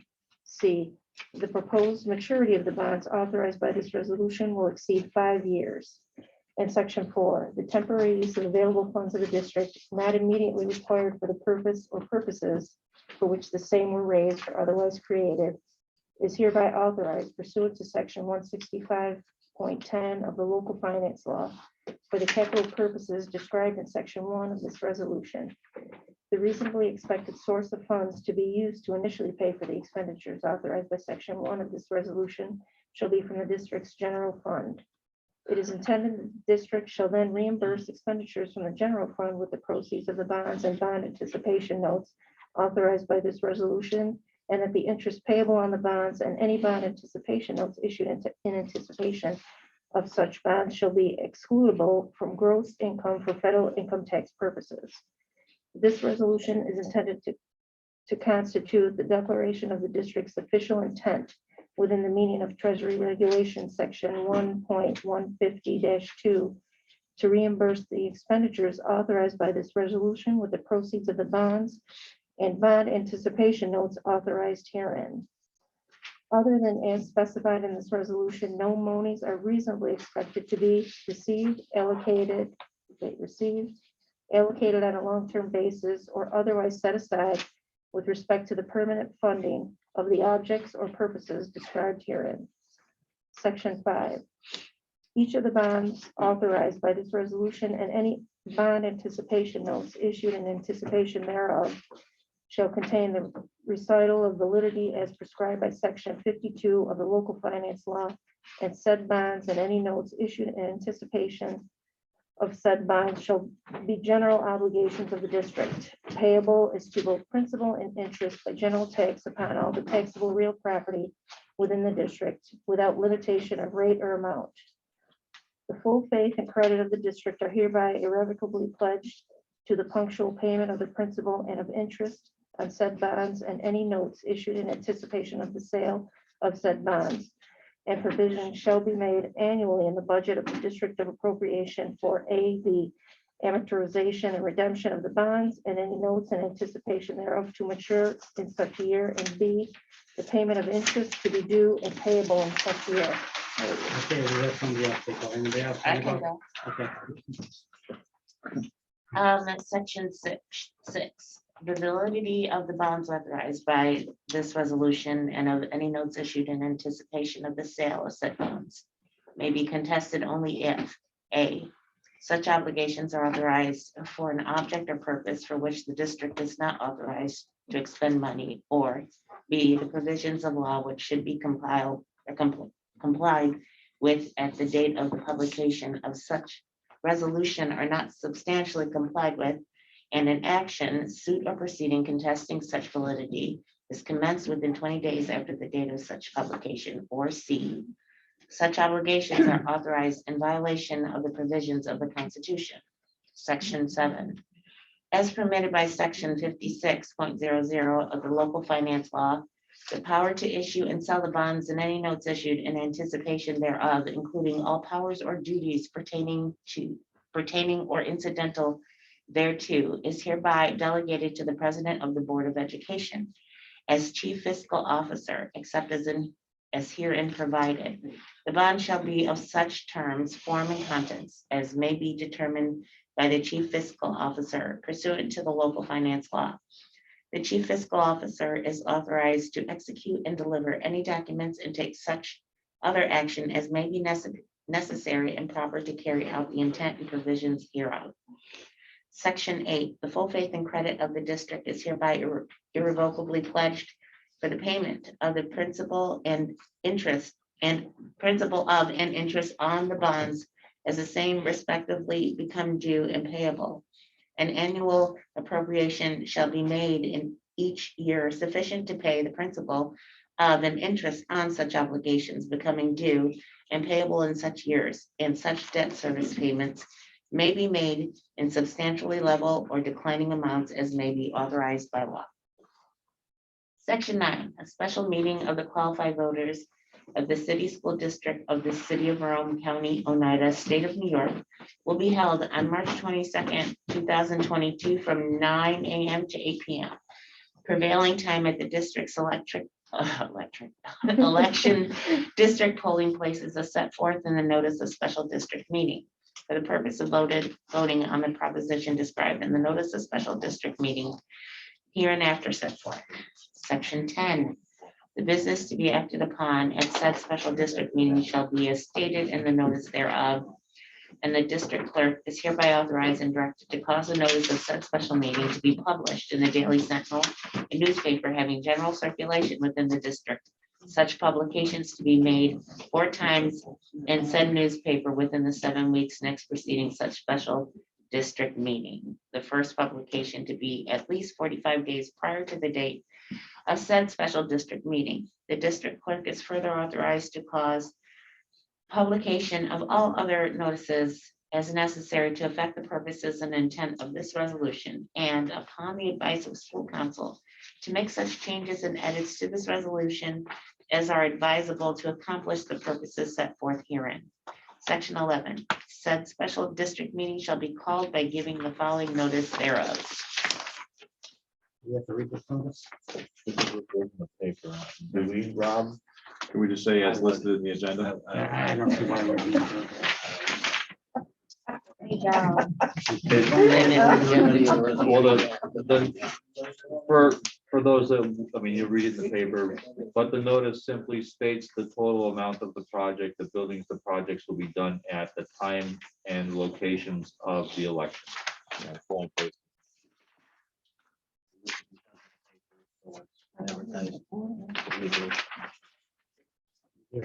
polling places.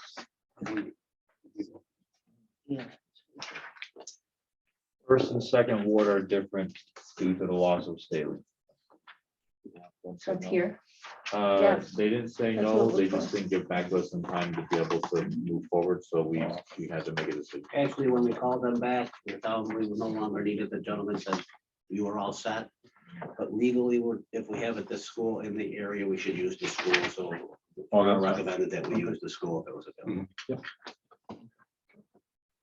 Okay, so that's it then. Section 12, the voter plan and propositions to be submitted to qualified voters shall be by voting machine or paper ballot, and the district clerk is hereby authorized and directed to have the necessary ballots printed Uniform corresponding as nearly as may be with the requirements of the education law. Section 13, this resolution shall take effect upon the conclusion of voting on March 22nd, 2022, if it is approved. At the regular scheduled board meeting on January 27th, 2022.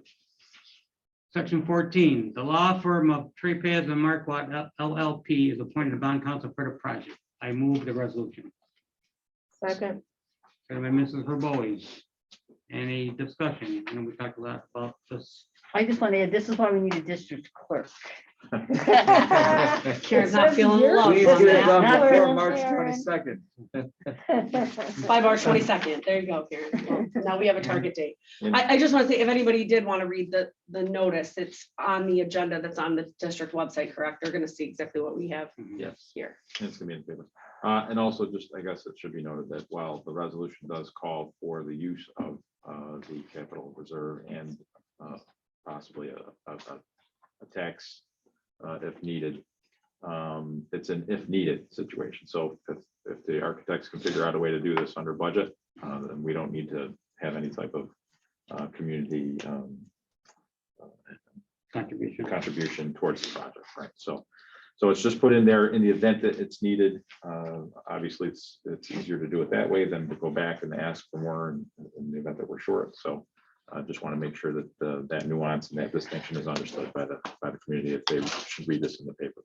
And I'm sorry, is that presentation from Labella also on the website that shows the scope of work at the buildings? This one here. Yes. Is that it? It'll all be involved in our community meetings that we'll be holding coming up.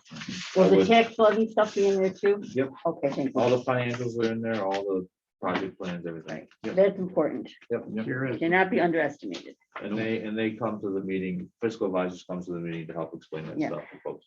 And there's been no final plan approval as to the specific how the fields are going to look or anything like that. That's still to be determined as well, right? Correct. That's all dependent upon submission to ICD. Okay. Everything's preliminary in terms of schematics that you look at. I think the point I'm trying to clarify is this project does also include work that I believe even Dr. Fontana was in favor of at the buildings, and it is a door opening to safety measures and some other work at the buildings. So that's the part I want to be clear. This is a comprehensive project and is Correct.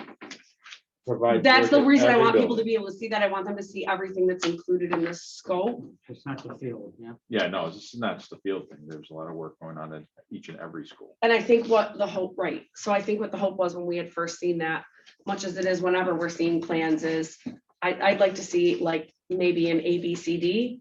And we kind of, I think that's where we kind of warred with our decision-making was, are we looking at an all or nothing, or could we do it in pieces, or, you know, some give and take in it. But overall, at this point, I'm hopeful that we have a fiscally responsible project that, as I said in my prior remarks, shows some cost savings from some ways that we're managing our athletics program currently. So. And I just want to add that when you see the document, the sports complex is the majority. It absolutely is. Oh, It yeah. I don't absolutely want that is. to be understated, It absolutely is. because my option was just do the school stuff, not the sports complex, but that was voted down, so, okay. Any further discussion? I have a comment, just in the description of the work to be done, in describing the work at the tennis courts at RFA, it says the resurfacing of and associated enhancements at the tennis courts. Actually, one of the options we were talking about is actually moving the tennis courts to a different location. I don't know if that'll be a problem going forward, whether that precludes that option. That was a very favorable option, but I just mentioned it now. It's good. Something possibly looking, I'm sure it's not. Well, the resolution was written by the architects and reviewed and approved by them, so I would think that whatever they wrote would not preclude them from doing what it is that they're hoping to do. But the plan is still to move the tennis courts closer to the buildings, so they're more accessible for phys ed class. Yeah, and that doesn't, this, you could argue that this doesn't, this says something. Reads else. a little differently, Yeah. correct? Further discussion? All in favor, say aye. Aye. Opposed? No, 7-1. Action item 3, DEI discussion. So this was a discussion that came forward from the finance committee meeting. I think it was the last one. It might have been 2 meetings ago. No, it was the last one. The last one. Sorry, thank you, Karen. We brought forward a draft RFP for review, and the finance committee had some internal discussion about whether or not an RFP process for a consultant or the hiring of an internal individual to oversee the DEI work that we're doing was the right way to go.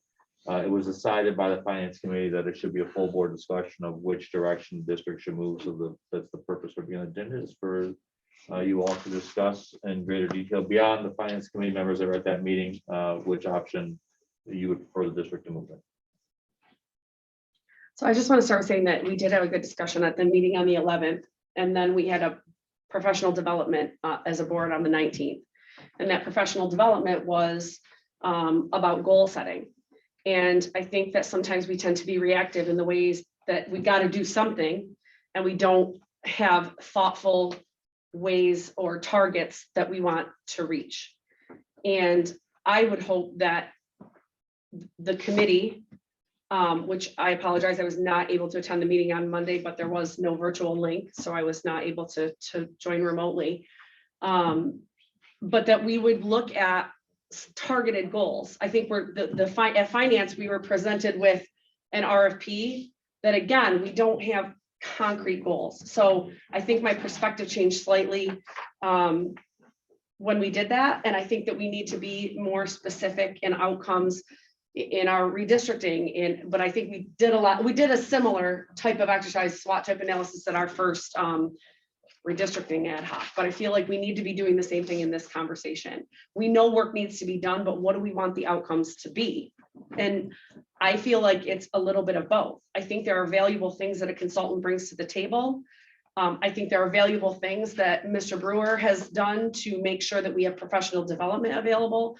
But I also think that the ebbs and flows that I've seen in my 2 years on the task force, because there's not one person to take whatever's decided at that meeting and run with it and make it an everyday message in the district, is hindering our progress. And while I totally respect the perspective tonight that it takes time, Jackie, you're right, it takes time, but we've also started this conversation in 2018. So I'd like to see us making more definitive actions. And so I think, in my opinion, I think it might be a combination. And I'm not saying that it's someone who already exists in the district. I think it's probably someone, but kind of like we just did with our student support specialists, we have a need, we have a niche need for someone who can, oh, we're going to do a 21-day challenge. Okay, your job is to promote the 21-day challenge every single day. We aren't having equity events in the buildings. You know, we aren't. It's Black History Month on Tuesday, and I don't see any, I've not seen anything happening in the high school or anywhere else in the district for, you know, Black History Month. So I think that we need someone who will specifically do that. And I think that Jill and the team that we've had doing, you know, PR for the district is great and trying to get the word out, but someone just dedicated to this, along with a professional who can guide them of is this a good thing to do or not, you know, moderating might be the perfect mix, because you know, it's a big job to manage 10 buildings of putting out messages, and that's only as good as the person who has time. You guys notice it. If any of you follow the Rome City School District website, some schools are excellent at making sure that whatever their school is doing gets out there. Some, the priorities are constantly, right? We're always splitting our priorities. So I think this is a conversation that's very important. I know that the work is continuing, but that is my perspective. I don't know how we can develop a good RFP though without the specific goals of what we want accomplished. So. Well, for one, I would rather have a consultant than somebody who's in-house. I think during one of the meetings, one of the parents had made a comment about somebody being able to be more objective as far as somebody coming from the outside in. you know, or I mean, as far as somebody being within the district, they feel somebody outside the district can be more objective and, you know, they're not going to be swayed by, you know, if they certain staff or, you know, if they become friends with them or get to know them. So I just think an outside consultant is the best way to go. Yeah, I think, you know, during the equity task force meeting this week, they convinced me that we need an outside person because somebody inside would still be subject to, you know, peer Yes. pool or how can I go after you? Yes. You know, Yes. so I think at least, I think eventually, I think we need somebody internal. But I think right now, we should focus on an external organization. I agree. I mean, and if you're looking for more participation from the consultant, I mean, that could go right in the RFP as one of the conditions. Yes. You know, somebody, maybe we could have it in the RFP, just like we did with the law firm, that, you know, maybe there's going to be so many days that that person should, or that group should have a person on site. You know, dedicated, you know, a certain amount of days of the month, or you know, so many days during the week. But yeah, I mean, yeah, there is a lot of potential for influence, which would impact the way that a person can do their job if they are in-house. I totally agree with that. I think we have to have somebody that's going to be able to be objective and look at this and provide honest, you know, assessment, rather than be worried about how it's going to impact their relationships as they're doing their job day to day. I think it's a decision maker and a task guider and then a worker bee. Not necessarily, I think they're two different roles.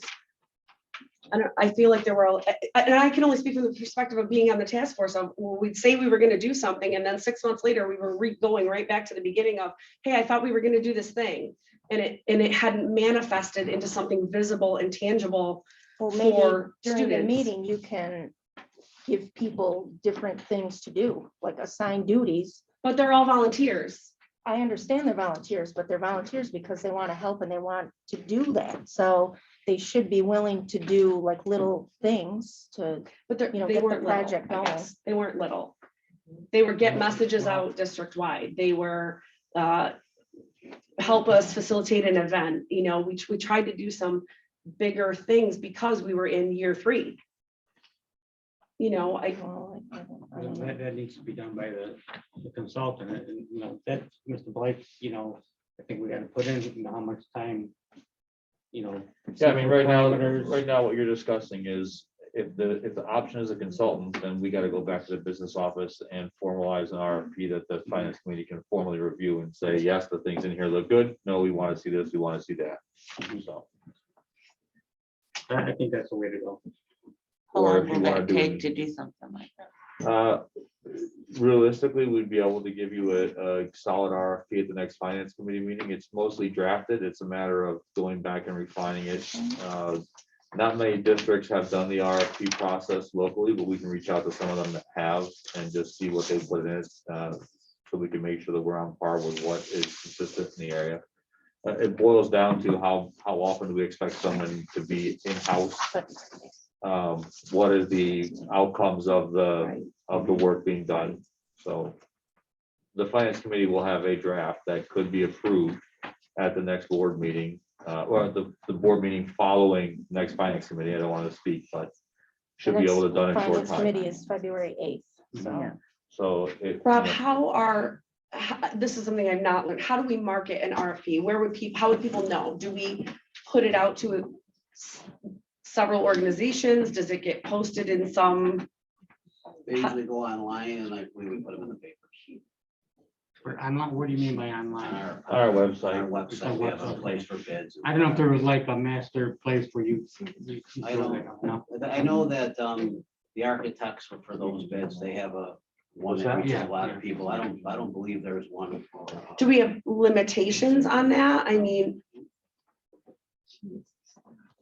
No, you can send, I mean, it's the type of thing, because it is targeted, we would utilize what resources we have to make sure that people throughout the state who do this work would be aware of the RFP and the ability to bid on it. It would be the best, just the. Right, because I don't know how many. You're gonna send it through your Local groups colleges, are you're gonna gonna have. send I it was through just your saying, I don't know how many NAACP, people- you're gonna, there's consultants all over the state that are doing this work. they reach out to you every day asking to buy their services, so there's no shortage of organizations doing this work. It's just how far away they are. Yeah. Next. Like the more than one, you know. Yeah. Yep. I looked at a few different districts and what they're doing, some districts that were part of some of the NISPA trainings that I've done on DEI. And, you know, some districts, again, slower start, and some districts kind of have different goals, and like they have different people for the different specific outcome they're trying to achieve. So some are doing multiples, 3 smaller or 2 smaller versus, you know, so I just wondered how that word goes out. Is the general consensus then to go forward with the RFP then? Absolutely. Hey, Peter. Thanks.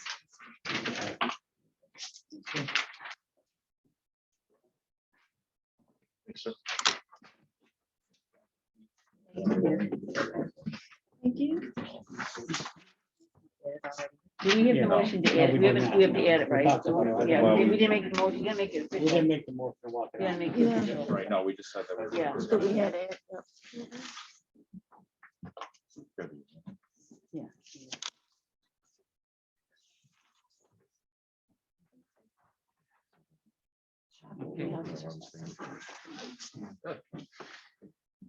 Okay, so I am making a motion to walk on the resignation.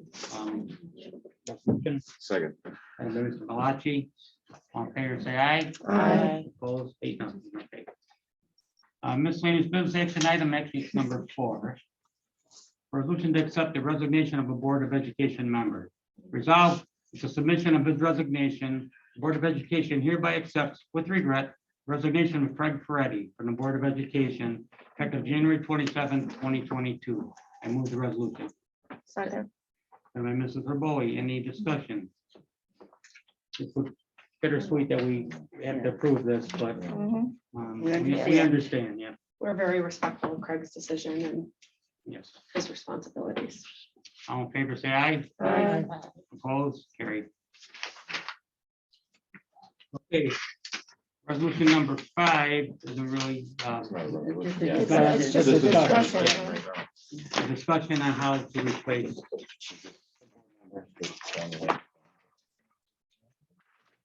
We know what the options are. We don't. Yeah, we Yeah, do. it Yeah, was 1 in and the- 2. yeah.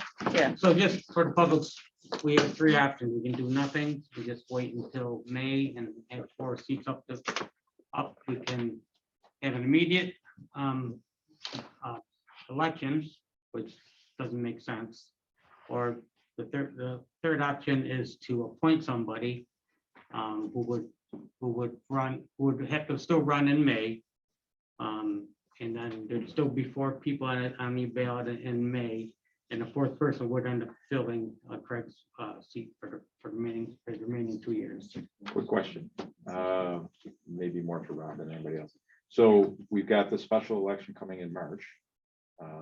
Would it be possible, or would it be prudent to maybe add a board member election onto the ballot for that special election, or no? I think 5 days You do have to do- notice and then. Yeah, you do have to do Okay. the date. All right. I'm Well, not positive, I can check on that. Okay, well, I just figured, Can we just make it with this resolution? Yeah, I mean, we're right on the cusp with I this would resolution. have to run that by, I would hate to answer that to bond council I just- question. yeah. Well, you were counting on the other day when we were at the meeting to make sure we had the right date. That's why we had to do the Yeah. C-Corps and the resolution today. So that's, because usually you do them separate. Right. But we had to do them because you were kind of on your calendar that we were just we were just Right, making it. Right, we So wanted I more don't think we have time, time. and you had said the February meeting wasn't enough for the other things that we did Right. tonight. Do what separate, I'm sorry. Isn't the C-Corps usually done first and then at the next meeting you do the resolution for the The referendum? secret just has to be approved before the resolution. So you could do the secret months in advance, but it has to be done before. So if it's done the same night, it has. to the be point first. being that Right. you have to do 45 days. So if you're gonna add a ballot, an election ballot, you still have to have a certain period of time for notifying the public. Correct. And I don't believe we would make that time. Was it Don't know March what the 22nd? time frame is. What? March 22nd. Yeah. Plus, You have to you'd be get, making somebody signatures. who, in essence, run twice in 3 months. Well, If they yeah, wanted to, plus you have to just to make it get That's clear, right, they don't have. they don't have to run in I May. just figured maybe, you know, we could piggyback it and make things easy, but that's fine. Yeah. That's fine. That was a good thought. I would be Sure. more, Yeah. I would be in favor of looking to see if there's someone who wanted to fill the seat until June 30th. see, I'm So- more in favor of Yeah. just letting it sit and then we do it in May. We, for the most part, when we have votes, they're not usually a 5-4 vote, usually it's Yep. 7-1 or, you know, or 6-2 or 6-3, whatever. I mean, we don't usually have, So but. you were part of this process at one point a while back, right? I was. What happened at So that the, point? it was, it was quite a time like this. It was 6 or 8 months that were still left. People who were interested submitted a letter of interest to the board. The board reviewed them and had a discussion and chose the candidate that they felt would best suit the need and acclimate to the board and the time frame that they had. I think that would be the biggest consideration. And should you not get a meaningful applicant or a person who would benefit the board, then you could decide to stay with option Or 1. if the board doesn't come to consensus on the person, then you just Mhm. would not do anything. I think we should at least see what kind of interest there is out there. That's my opinion. Just as a point of clarification, if you leave the seat vacant, when the May vote occurs, the board member that would receive Craig's seat takes office immediately. That was They don't also wait- me. They don't Yeah. wait till July. Yeah. The next So day, the day I after. just the- want to make that clear so Yeah. folks understand, if you say, to Lisa's point, leave it open to the vote, you're not leaving it open until July, you're leaving it open until the middle of May, Right. which Mhm. is a month and a half difference, I understand that, but So- there is a big procedural difference Yes, there between, is. Yeah. between those They two. don't all take. I think the same it time. gives someone who might have been, any of us can attest here how much time we have been dedicating. It is a lot, especially this month, more so than we normally would. And so I kind of think it is almost a little of an opportunity for someone to test drive. Mhm. So there's pros and cons to both. I don't know. I don't ever want to be in a situation of a 4-4, I guess, Yeah, that it's is tough with that an is- even that number. is the It downside. is a possibility. Yeah. that is- Yeah, it's Um, also. Just to be the clear, it elec- doesn't go back to like the previous election and look at No, those results. No, and- and No. it's our choice, whatever we want to do. Right. Yeah, we could say we want you, and if Yeah. everybody agreed to it. Yeah. Yeah. Get up here. That's a great idea. That's a great idea. You know more than anybody. Oh, thanks, Patty's like, I know too much. So should we just set a deadline then to solicit interest? And then I sort don't through it? know. I think because you're gonna run into, it's probably gonna be April before the person even starts. I don't think it was a pretty quick So- process. If we do, I mean, a week, and the next week. Well, no, Whoever- I mean, maybe, Right. maybe by February 15th or something like that. And then we could, make a decision and bring in the people that are interested at some point, Well, next once month. and once their meeting. The 10th. The 10th. When's the other So I one? would, 10 and. Before the next meeting. It's on a Monday night. 10 and not till the 28th because of break. yeah.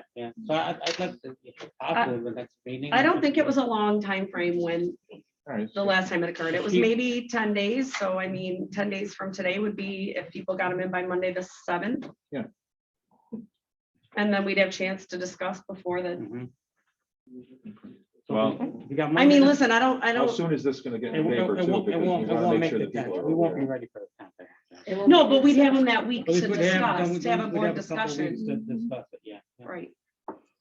And a lot of people are Because taking we a don't break have that anything week, else going so on. we lose a week. Well, If we don't get them till the 15th, we lose out on. maybe we have Craig come in and help us sort through the So process. how do we? Yeah, that's right. It's How do we penance. do this? I would recommend you reach out to Don and let him know that this is the process the board's chosen. How do we go about advertising and what is it that we should be collecting I know. from Okay. interested candidates? Okay. Oh. They'll walk you through it. Legal counsel has done it before. Okay. We need to So we'll officially have, vote we'll have on some that. sort of. That's the way we're gonna do it. Formal, No. formal. No, press there release Now or it's just something as to how, we're gonna go, then we It's just a vote on it. discussion item. Yeah, we have Somebody to. gets picked. once you've met with that, you're gonna have a formal press release. We'll advertise. what Carol will we're be gonna do. emailing us tomorrow anyway, so. Okay. Okay, You have to go into executive. We do not have an executive session. We do need to adjourn, but we do need to have a meeting with legal counsel. Okay, gotcha. So I can finish this paperwork then. That is Okay. correct. I want to entertain a motion to adjourn. Motion to adjourn. Mr. Malachi, Second. and Ms. Davis, all in favor? Aye. Opposed? Wait, We so are adjourned. we do have an executive No, session? legal counsel is not executive. session. Oh, okay. Will it be quick?